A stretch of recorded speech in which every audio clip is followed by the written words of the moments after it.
இந்த நானா விட்டுட்டு என்ன பண்ணேன் நான், லா லல்லா லல்லா லலா லலா லலா லலா லா லலா நிறுத்தலாம். ஸோ தட் அந்த நான் பாடும்போது அவருக்கு என்ன இன்ஸ்பிரேஷன் தெரியல. லாவில் என்ன பிடிச்சிட்டாரு, வான் நிலா நிலா அல்ல உன் வாலிபம் நிலா. அதை வரும்போது கட்டிலா தொட்டிலா மண்ணிலா விண்ணிலான்னு எல்லாம் லான்னு முடிச்சார் சார்.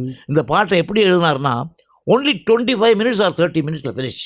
அட்டேங்கப்பா. எழுதி ஒரு உரம் வளைச்சார். என்னடா கவிஞரையா அப்படின்னு. என்ன இன்னும் சில லாலாம் வரலையே அதில், இன்னும் லாலாம் வரல, ஃபாதரின் லா மதரின் லா சன் இல்லாமல் காணமே என்ன. இப்படி ஒர்க் பண்ணுறது பெரிய சீரியஸாகவோ மண்டே போட்டு உடைச்சிக்கிட்டோ, அது கேஷுவலாக ஒரு யூனிட், ஒரு ஃபேமிலி மாதிரி. ஸோ உரிமையோட ஒருத்தருக்கு ஒருத்தர் போட்டக்கூட சின்ன பிணக்குகள் கூட பெரிய சண்டையா இல்லாமல் இல்லை. அது எப்பவுமே அந்த காலத்தில் சிவன் காலத்துல இருந்து பாபரான் சிவன் காலத்தில் கூட அது ஒரு முக்கியமான விஷயம். அப்போ எனக்கு ஒரு 13 வயசு தானே இருக்கும், 14 வயசு. பக்கத்தில் இருந்து நான் கேட்டவன். அவர் என்ன பண்ணார், முதல்ல பாட்டு எழுதுனது அவர் முகமது சந்திரபிம்பம்னு தான் எழுதினார். பாட்டு நல்லா இருக்கு.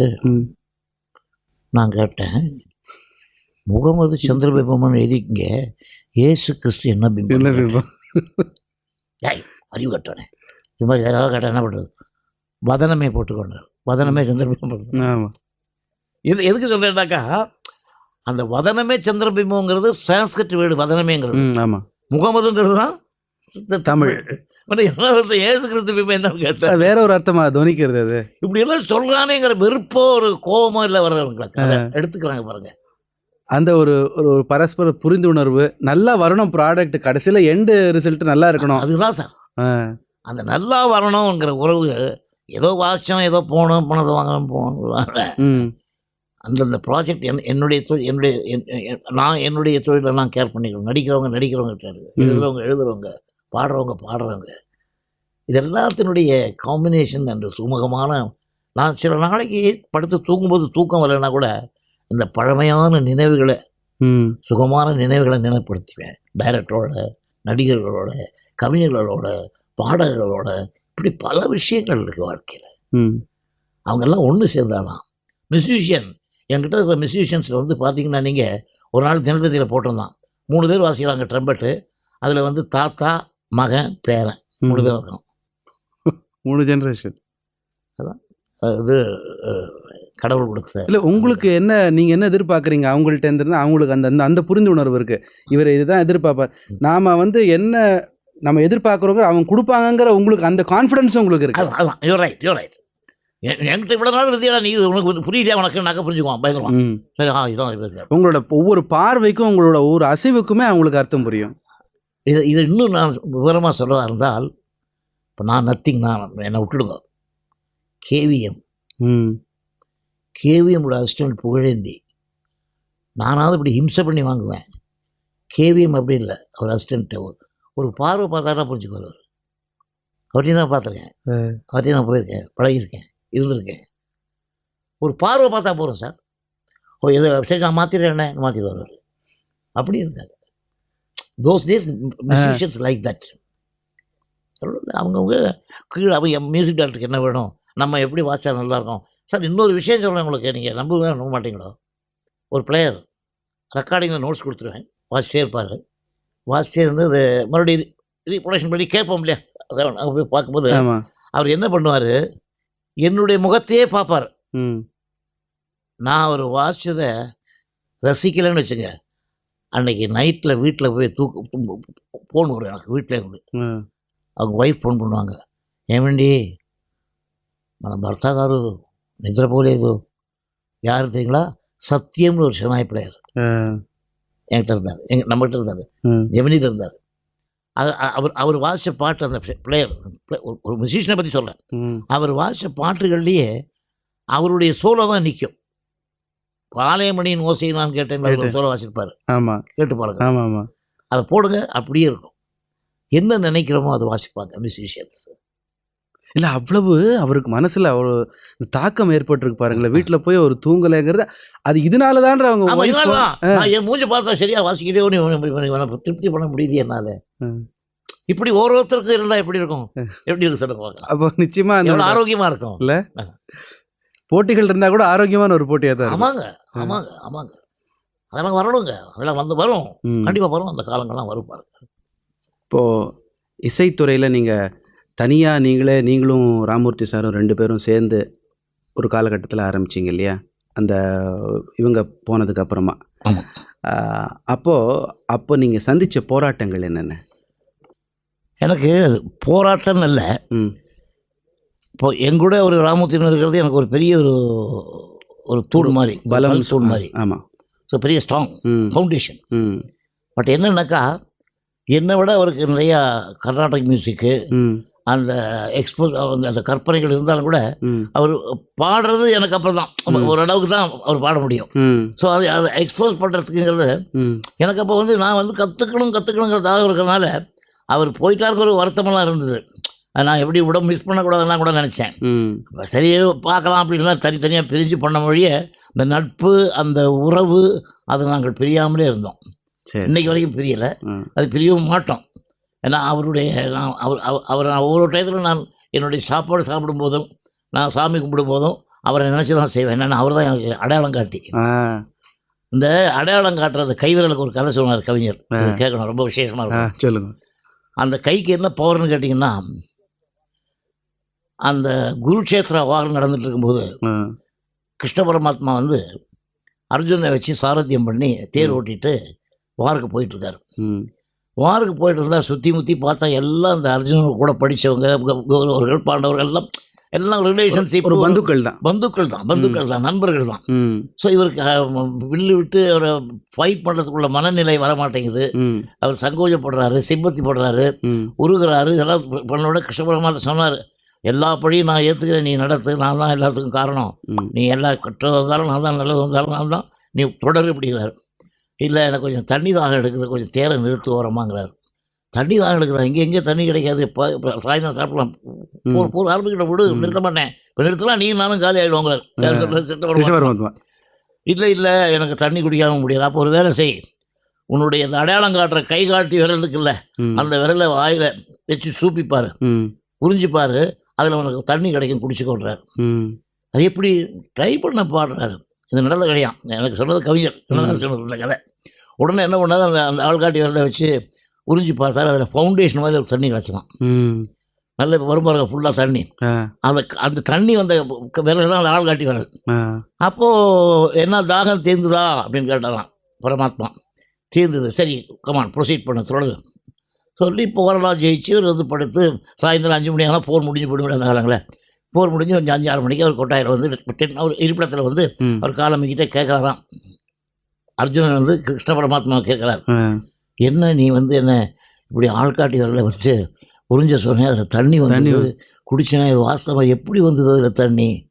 அதுதான், அதாவது நீங்கள் வந்து கஷ்டப்பட்டு இந்த அஞ்ஞாத வாசம் இருக்கும்போது நீங்கள் எல்லாருமா சேர்ந்து எங்கெங்கேயோ அலைஞ்சு திரிஞ்சு எல்லாத்தையும் நாடை விற்று வீடை விட்டு எல்லாம் போய் எங்கள் ஒரு சாப்பாடு கூட கஷ்டமான ஒரு நிலையில் போய் தங்குனீங்க. பசி உங்களால் தாங்க முடியல. பக்கத்தில் ஒரு பெரிய ஜமீன்தாரோ மகாராஜனோ ஒரு சம்ஸ்தானம் வித்வானோ யாரோ ஒருத்தன் நல்ல பெரிய கல்யாணமோ ஏதோ பண்ணி பிறந்த நாள் கொண்டாட்டமோ பண்ணி எல்லாருக்கும் சாப்பாடு போட்டுட்ருக்கான். நீங்கள் அங்கே போய் சாப்பிட்டீங்க. 5 பேரும் போய் சாப்பிட்டு வந்து நீ பாக்கி உங்கள் 4 பேரும் தூக்கிட்டாங்க, நீ மட்டும் இந்த திண்ணையில் கை வச்சு அப்படி திங்க் பண்ணிகிட்டே இருந்த. அப்போ ஒரு 93 வயசு கிழவன் வந்தான். வந்து என்கிட்ட கேட்டான், அர்ஜுன்கிட்ட கேட்டான், இந்த மாதிரி எனக்கு ஏதாவது ஹெல்ப் பண்ணு, எனக்கு பசிக்குது, ரொம்ப முடியல என்னால்.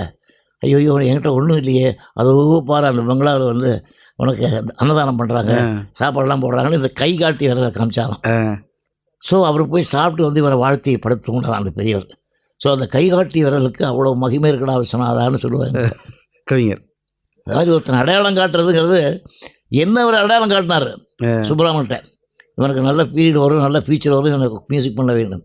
அதுக்கப்புறம் நான் வந்து அவர் இறந்து போனதுக்கப்புறம் கூட நாங்கள் சேர்ந்து பண்ணும்போது பணம் தான் பண்ணோம். அதுக்கு முன்னாடி சண்டிராணிலாம் நான் தனியாக தான் பண்ணேன். சண்டிராணி பண்ணும்போது ஹிந்தி வெர்ஷன், தெலுங்கு வெர்ஷன், தமிழ் 3க்கு நான் தான் மியூசிக் நான் தான்னாலும் கூட விஸ்வாமித்ராதில் ரைட்டர் அவங்களாம் பெரியவங்களாம் அப்போல்லாம் நான் ஒரு கத்துக்குட்டி மாதிரி தான், இன்னும் கத்துக்குட்டி தான் வச்சுங்க, அப்போ இன்னும் ரொம்ப கத்துக்குட்டி. ம். ஸோ இதெல்லாம் அதை முயற்சி பண்ணி என் கூட இருந்து டீம் ஒர்க் பண்ணதுனால தான் அந்த பாட்டெல்லாம் ஹிட் ஆச்சு. அந்த காலத்திலே தலத் முகமது, லதா மங்கேஷ்கர், ஹேமந்த் ஹேமந்த் குமார். முகமது ராஃபி, ம். சம்சாத் பேகம் எல்லாம் வந்து பாடியிருக்காங்க. ரங்கநாத் ஜாதுன்னு ஒருத்தர். ம். ஸோ இதெல்லாம் எதுக்கு சொல்ல வரேன்னாக்கா, அந்த ஆள்காட்டி விரலுக்கு அதனால் ராமூர்த்தினாவை மறக்கவே முடியாது. நாங்கள் பிரியலை, இன்னும் சேர்ந்து தான் இருக்கோம். திருப்பி நாங்கள் அந்த அந்த அந்த ப்ரூவ் பண்ணுறதுக்காக தான் நாங்கள் மறுபடியும் ஒன்று சேர்ந்தோம். இப்போவும் ஒன்றா தான் இருக்கோம். எங்கே போனாலும் ஒன்றா போயிட்டுருக்கோம். ஒன்றும் படங்கள் வந்தாலும் தொடர்ந்து பண்ணுவோம். சார், நீங்கள் 2 பேரும் சேர்ந்து பணியாற்ற காலகட்டங்கள்லையோ அந்த மாதிரியான படங்களில் வந்து உங்களுடைய பணி என்ன, அவருடைய பங்கு என்ன? அதாவது என்னன்னு கேட்டிங்கன்னா, இப்போ நான் மெட்டு போடுறேன்னு வச்சுக்கோ. ம்.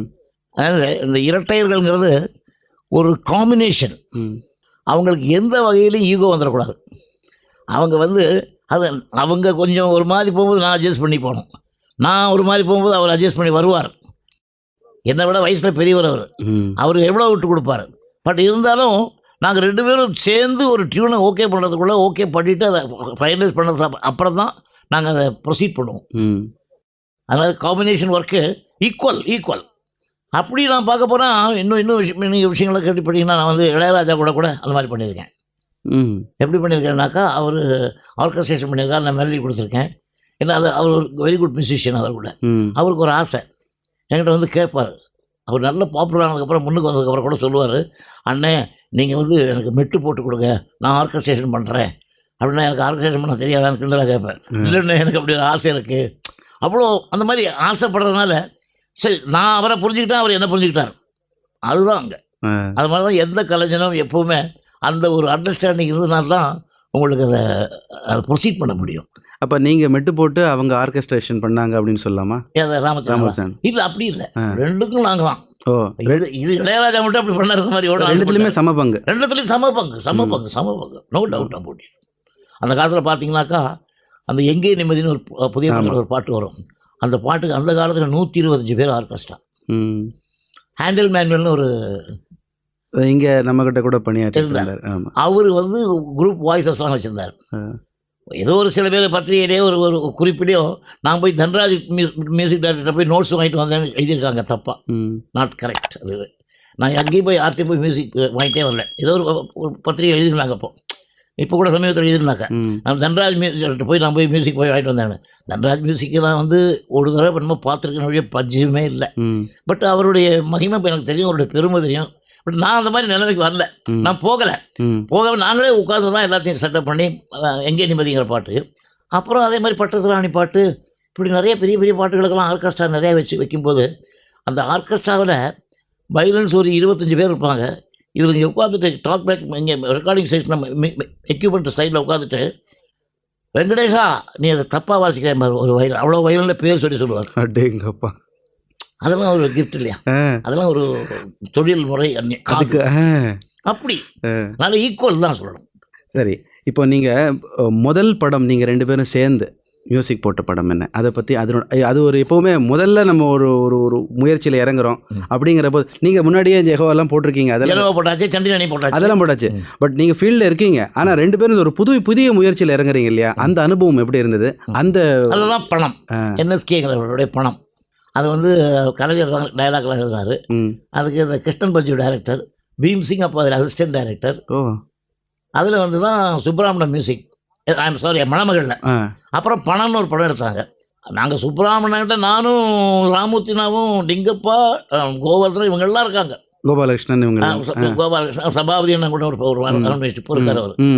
ஸோ அவங்கெல்லாம் இருக்கிற காலத்தில் நான் அங்கே போய் நுழைஞ்சு நான் அவங்களெல்லாம் அப்படி ஒரு ஓவர்டேக் பண்ணி இப்படி வந்த மாதிரியோ, இல்லை என்ன அவங்க தட்டி விட்டு முன்னுக்கு கொண்டு வந்த மாதிரியோ எப்படி வேணாலும் வச்சுக்கலாம். அப்படி ஒரு ஃப்ரீடம் எடுத்து அதனால் 2 பேரும் சேர்ந்து செய்யணுங்கிற ஆரம்பமே அந்த பணங்கிற படம் தான், ஏஎல்எஸ் ப்ரொடக்ஷன். இது வந்து இவங்க சுப்ரமணியன் சாருக்கு அப்புறமா, ஆமாம், நீங்கள் இறந்ததுக்கப்புறம் நீங்கள் 2 பேரும் ஒரு நினச்சி நம்ம 2 பேரும் சேர்ந்து பண்ணுவோம் அப்படின்னு சொல்லிட்டு இவங்க என்எஸ்கே சார் உங்களுக்கு இந்த மாதிரி பேரை வச்சு அதுக்கப்புறமா நீங்கள் துவங்கினீங்க. அதனோட அனுபவங்கள் எப்படி இருந்தது? அது தொடர்ந்து பார்த்தீங்கன்னாக்கா அப்புறம் பாவரிசை படங்கள், என்னுடைய சொந்த படங்கள், பாலும் பழம், பாசமலர், பாதகாணிக்கை, பார்த்தால் பசி தீரும், இப்படி பல படங்கள் பீம் சிங் காம்பினேஷனில், பார்மகளே பார், இப்படி பல வெற்றி படங்கள் தொடர்ந்து கொடுத்துட்டே இருந்தோம். அப்போல்லாம் என்ன பண்ணுவாங்கன்னா, இது முக்கியமான ஒரு பிரச்சனை கூட சொல்ல ஒரு விஷயம் சொல்கிறேன். அப்போ எங்களுடைய விமர்சனம் பத்திரிகைலாம் என்ன எழுதுவாங்க, பாடல்கள் கேட்கலாம் சுமாராக இருந்தது அப்படின்னு போடுவாங்க. இது பாகப்பிரிவினைன்னு வச்சுங்களேன். அடுத்தது பாலப்பழம் பண்ணுறோம்ல, அப்போ என்ன எழுதுவாங்க, அடுத்தது பாகப்பிரிவினோட பாலப்பழம் பெற்ற மாதிரி இன்னும் கவனம் செலுத்த வேண்டும். ஸோ என்ன இதனாலனாக்கா அந்த விமர்சனம் பண்ணும்போது நமக்கு என்ன ஒரு துணிவு வருது, என்ன ஒரு வைராக்கியம் வருது, என்ன ஒரு அக்கறை வருங்கிறத நம்ம எடுத்துக்கணும். இப்போ நீங்கள் வந்து நான் ஒரு மெட்டு போட்டேன், அதை நீங்கள் விமர்சனம் பண்ணிங்கனாக்கா அதை உடனே நான் தப்பாக எடுத்துக்கிறது அர்த்தம் இல்லை. அந்த மனப்பக்குவம் எங்ககிட்ட இயற்கையாகவே இருந்தது. எங்ககிட்டங்கிறத விட எங்கிட்ட ஜாஸ்தி இருந்தது. தலைவர் ராமூர்த்தி நாட்டு அது இல்லை, கொஞ்சம் கோபம் வரும். இருந்தாலும் நான் ஒரு தம்பி அட்ஜஸ்ட் பண்ணி போகலானே அப்படிங்கிறதுக்காக அப்படி போனது உண்டு. இல்லை சொல்கிற ஒரு பேச்சுக்க அந்த மாதிரி பல படங்களுக்கு நாங்கள் இயற்கையாகவே சேர்ந்து எந்தவித வேற்றுமை இல்லாமல் அப்படியே தொடர்ந்து படங்கள் பண்ணிட்டு வந்தோம். எல்லாம் சில்வர் ஜூப்ளி படங்கள். இன்றைக்கும் அந்த பாடல்கள் மறக்க முடியாத பாடல்கள் தான். காரணம் என்னன்னாக்கா அதில் சீக்வன்ஸு, அதான் சொன்னேன் நான் உங்களுக்கு எப்பவும் சொல்லுவேன், மீட்டர் அண்ட் மேட்டர் ரெண்டும் இருக்கணும்.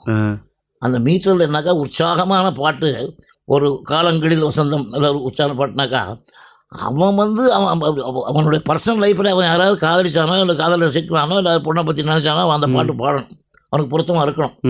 இப்படி வாழ்க்கையில் பொருத்தமான உள்ள பாடல்களை அப்போ நம்ம கதைக்கு போடுறதுக்குள்ள வலு இருந்தது, அந்த நிலை உருவாச்சு, அதுக்குள்ள சக்தி இருந்தது. புரியலையா? அதை ரசிக்கக்கூடிய ரசிக பெருமக்கள் இன்னும் இருக்காங்க, அப்போ இருந்தாங்க, இப்போ இருக்காங்க. இப்போ நீங்கள் ஒன்றும் இல்லை, நான் சொன்னேன் இந்த ஜென்ரேஷன் கேப்னே சொல்லக்கூடாதுங்க.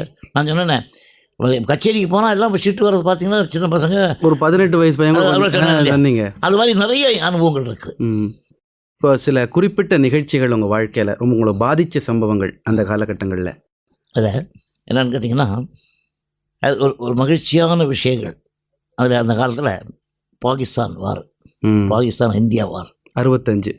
அதில் வந்து கலைஞர்கள் எல்லாம் அங்கே இருக்கிற தமிழ் மக்களுக்கும் இங்கேருந்து இந்தியாவிலேருந்து போயிருக்காங்கல்ல, சவுத்துலேருந்து, அவங்களும் அங்கே வாரில் சம்மந்தப்பட்டாங்கள்ல, அவங்களுக்கு ஒரு உற்சாகப்படுத்தணுங்கிற ஒரு முறையில் காமராஜ் நாடாக இருக்கிற பீரியடில் லால் பகதூர் சாஸ்திரி மினிஸ்டர், அப்போ பிரைம் மினிஸ்டர், அவங்களாம் இருக்கிற காலத்தில் நாங்கள் ஒரு குரூப்பாக, அவர் பெரியவர் சிவாஜி கணேசன் அவர்கள், கண்ணதாசன் அவர்கள், சாவித்திரியம்மா, ஜெயலலிதா அம்மா, அப்புறம் வந்து இப்படி ஜெமினி கணேசன் சார், கண்ணதாசன் இருந்தார், ஏ சீனிவாசன், அவங்களுடைய தலைமையில் நாங்கள் எல்லாம் சேர்ந்து ஆர்கெஸ்ட்ரா உட்பட, நான் அந்த பீரியடில் ராமூர்த்தி நான் வரல, பார்த்து எங்கள் கூட இருக்கிற ஆர்கெஸ்ட்ரா நாங்கள் எல்லாம் போய் அவங்களுக்கு சந்திரபாபு மறந்துடக்கூட எல்லாம் போய் இன்ட்ரெஸ்டாக அவங்களுக்கு நிகழ்ச்சிகள் கொடுத்தோம். அங்கே இருக்கிற தமிழ் மக்கள், மலையாள ஆட்கள், இந்த இங்கே இருக்கிற ஆட்கள் தான் அங்கே முன்ன நின்று ரொம்ப அடிபட்டு காயத்துக்கு உள்படையாகி கொஞ்சம் பாதிக்கப்பட்டவங்களாக இருந்தாங்க. அது கூட சந்திரபாபு கொஞ்சம் கோபம் சத்தம் போட்டு பேசிவிட்டார். அவர் கொஞ்சம் துடிச்சலாக ஒரு உண்மையை சொல்லக்கூடியவர். But it's very nice man. Chandrababu இருக்காரு, ஃப்ராங்காக பேசுவான். எல்லாம் பேசி சண்டையெல்லாம் அதோட நாங்களாம் சமாதானப்படுத்தி எல்லாம் பண்ணோம். ஸோ என்ன ஒரு பிரச்சனைன்னு கேட்டிங்கன்னா, அங்கே போய் அந்த இடத்துல சாக கிடக்கிறாங்க நாளைக்கு நம்ம ஆட்கள்லாம், எல்லாம் நம்ம தமிழ் ஆட்கள், மலையாள ஆட்கள், யுத்த பூமியிலேயே, அதாவது வார் ஃப்ரண்ட்டில் நடக்கிற வார் ஃப்ரண்ட் பக்கத்தில் ஆஸ்பத்திரியில் ஜலந்தர்னு ஒரு இடம், அந்த ஹாஸ்பிட்டலில் பெட்டாக போய் கழுத்தில் ஹார்மோனிய போட்டியை போட்டுக்கிட்டு ஒருத்தர்கிட்ட போய் கேட்குறேன், நீங்கள் தான் விஸ்வநாதன், அவங்க எனக்கு நீங்கள் உலகே மாயம் கொஞ்சம் பாடுங்க, அதை நான் கேட்கணும், ஏன்னா அடுத்த நிமிஷம் அவன் சாக போகிறான், சிவாஜிகிட்ட பேசணும், சாவித்திரியமாவை பார்க்கணும். இப்படி ஒவ்வொரு பேஷண்ட்டாக ஒரு காலையில் 9 மணிக்கு ஆரம்பித்து மத்தியானம் ஒரு 1 and 2 பிரேக் சாப்பிட்டு மறுபடியும் 2 o'clock ஆரம்பித்து 8 மணி வரைக்கும் அது உள்ள நாங்கள் ப்ரோக்ராம் பண்ணோம். எவ்வளோ நாள்? 8 hours. எவ்வளோ நாளைக்கு? அதில் ஒரே நாள் அந்த ஜலந்தர் ஹாஸ்பிட்டலில் ஹாஸ்பிட்டலில் மட்டும் ஹாஸ்பிட்டலில் மட்டும். அது தவிர நாங்கள் ஒரு 18 days 19 days ஃபுல்லாக இருந்தோம் பல ஊர்களில். ஸோ அதில் என்னென்னா ஒரு நிறைவான நிகழ்ச்சி, மறக்க முடியாத ஒரு சம்பவம். அந்த நிகழ்ச்சியில் அவங்க துடிச்சு நாளைக்கு சாக போகிறாங்கும்போது அவங்க நாங்கள் போனால் எந்த அளவு எங்களால் திருப்தி பண்ண முடியும்? குடும்ப பாட்டுகள், அந்த பாசப்பிணைப்புகள், மலர்ந்து மலராத பாடுங்க மாவத்தன், பாசமலர் பாட்டு பாடுவோம் சொல்லுவான். ஒரு நம்பிக்கை உள்ளவன் ஒளிமயமான எதிர்காலம் பாடுங்க.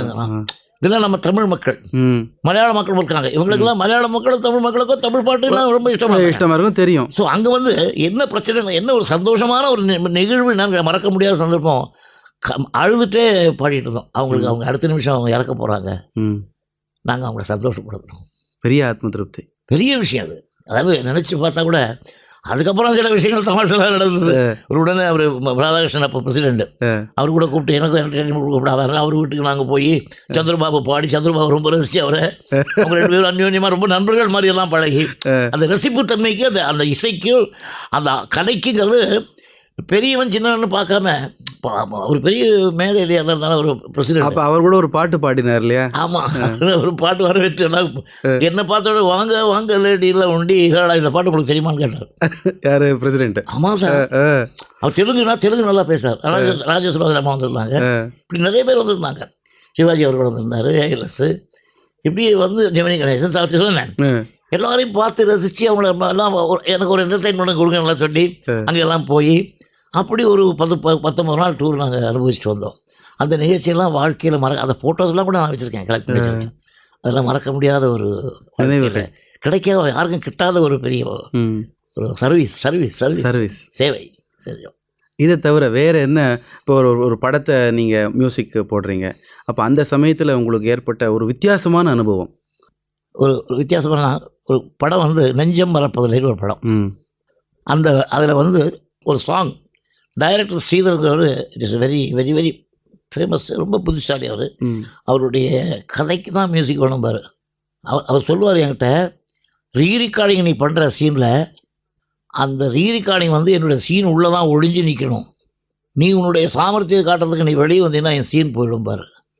என் சீனுக்கு தான் நீ துணையாக இருக்கணும், உன் துணைக்கு நான் சீனை வைக்கக்கூடாது. இப்படி ஒரு டைரக்டர் யாருமே சொல்லுவார், அவர் தான் டைரக்டர். ரீரிகார்டிங் மியூசிக்ங்கிறது என்னுடைய திறமையை காமிக்கிறதுக்காக அல்ல, அந்த சீனில் என்ன இன்ஃபேக்ட் இருக்கோ அதனால தான் மூட் மியூசிக்ங்கிறது. அந்த ஸ்க்ரீன் உள்ள மியூசிக் இருக்கணும். ஸ்க்ரீனை விட்டு வெளியே மியூசிக் வந்துச்சுன்னா மியூசிக் மேலே கவனம் போகும், சீன் போயிடும், படம் படுத்துரும். அப்படி ஒரு டைரக்டர் வேலை செய்ய ஒரு நேரம் நிறைய ஹிட் படம் பண்ணோம்.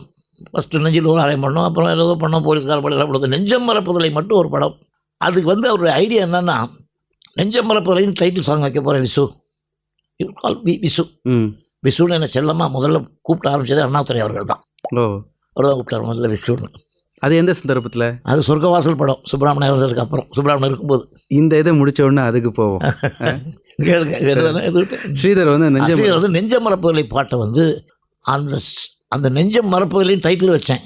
அது வந்து பரம்பரையாக ஜென்ரேஷனாக அந்த பாட்டை யாரும் மறக்கப்படாது, அப்படி எனக்கு ஒரு டியூன் வேணும் அப்படின்னாரு. சரி, அப்போ என்ன பண்ணுவோம், இவர் பாம்பேயில் ஷூட்டிங் போவார், நாங்களும் போயிடுவோம் கம்போசிங் குரூப்பு. அவரோடய உட்காந்து 1 2 3 4 5 மாதமாக ஒரு சிச்சுவேஷனுக்கு எத்தனை மெட்டு போட்டிருப்போம் திங்க் பண்ணி பாருங்கள். இது வந்து உண்மையே சொல்கிறேன், சத்தியமான வார்த்தை. அந்த படம் நெஞ்சில் ஆரம்பித்து ஒரு 3-4 மாதம் இருக்கும். எத்தனை டியூன் போட்டிருப்போம். எனக்கு பிடிச்சா கவிஞருக்கு பிடிக்காது, கவிஞருக்கு பிடிச்சா ஸ்ரீதருக்கு பிடிக்காது, 3 பேருக்கு பிடிக்கிற மாதிரியும் பிடிச்சா கூட இருக்கிற அசிஸ்டன்ட்ஸ் ஏதாவது சொல்லுவாங்க. இப்படி போய் நெஞ்சம் மறப்பதில்லைன்னு ஒரு டியூனை போட்டு அந்த இப்போ கேட்குற டியூன் தான் நான் ஃபைனல் பண்ணி எடுத்தோம்.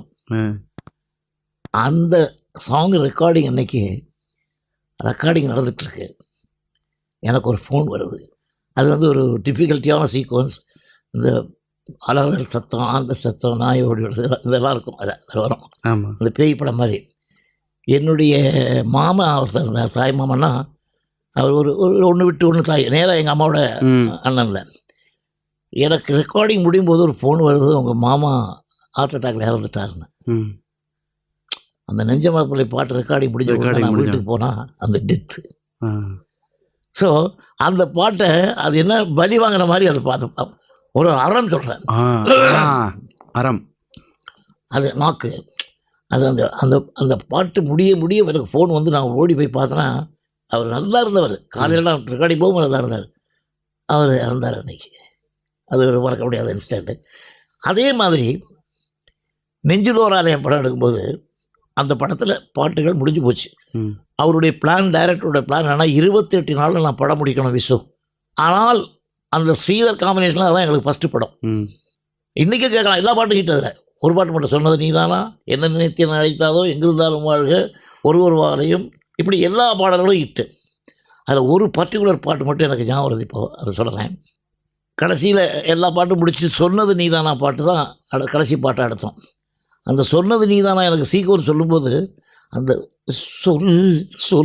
சொல்ல முடியாமல் சொல்கிற மாதிரி அந்த சீக்வன்ஸ் அப்படி அப்படியெல்லாம் வரணும்லாம் சொல்லி நான் மெட்டெல்லாம் போட்டு வாங்கி கொடுத்து அவ்வளோ நல்ல பாட்டெல்லாம் எடுத்து கொடுத்தோம். படம் முடிஞ்சிருச்சு, ரீ ரெக்கார்டிங் நடக்க போகுது. ரீ ரெக்கார்டிங்கில் ஒரு 4 நாள் டைம் இருக்குது.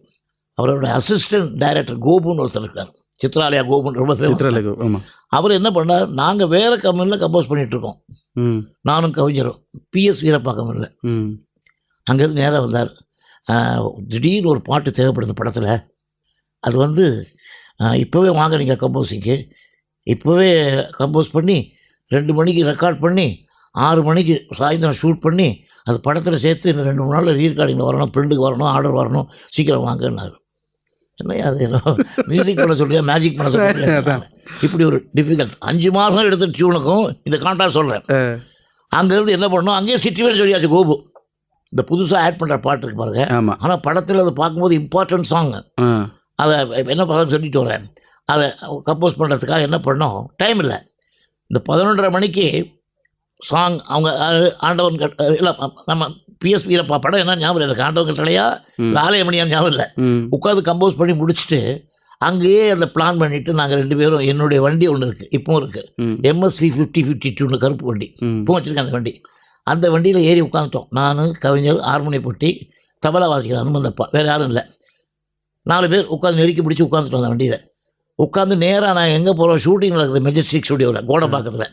நாங்கள் இங்கே அந்த ஏரியானா அந்த பிஎஸ் வீரப்பா கம்பெனி அந்த ஏரியா, அந்த வள்ளுவர் கோட்டை பின்னால், அங்கேருந்து நாங்கள் போகிறோம். அப்போ அந்த பெரிய கேட்டு, இந்த பிரிட்ஜெல்லாம் கிடையாது, சின்ன கேட்டு தான். அங்கே சின்ன கேட்டு போகிறதுக்குள்ளே பள்ளியை முடிச்சிட்டோம். அந்த சின்ன கேட்டு நல்ல விட ஒரு 15 நிமிடம் அங்கேயே நின்னான். அதுக்குள்ளே அனுபவத்தையும் முடிச்சிட்டோம். ஸ்டுடியோ போய் சேர்கிறதுக்குள்ளே ஃபுல் சாங் ஃபினிஷ். வண்டியில் போகிறச்சே, எங்கே வண்டியில் போகிறச்சே கம்போஸ் பண்ணிட்டு போய் 20 நிமிஷத்தில் 25 நிமிஷத்தில், அது வேறு எனக்கு அந்த கேட்டு சாத்தினா திறக்கிறது லேட்டாமல, ஓகே 35 நிமிஷம்னு வச்சுக்கோங்களேன். அங்கே போய் சேர்றோம், அந்த பாட்டு முடிஞ்சது, வாசிச்சு காமிச்சோம். ஸ்ரீதருக்கு நிற்க கொள்ள பிரமாதம், பிரமாதம் கவிஞர் எல்லாரும். முத்தான முத்தல்லவோ பாட்டு, முத்தான முத்தல்லவோன்னு இந்த குழந்தைய வச்சு, இந்த குழந்தை சாக போகுது, இந்த குழந்தையுடைய பர்த்டே சாங் அது. அந்த பாட்டு அப்படி கம்போஸ் பண்ண பாட்டு.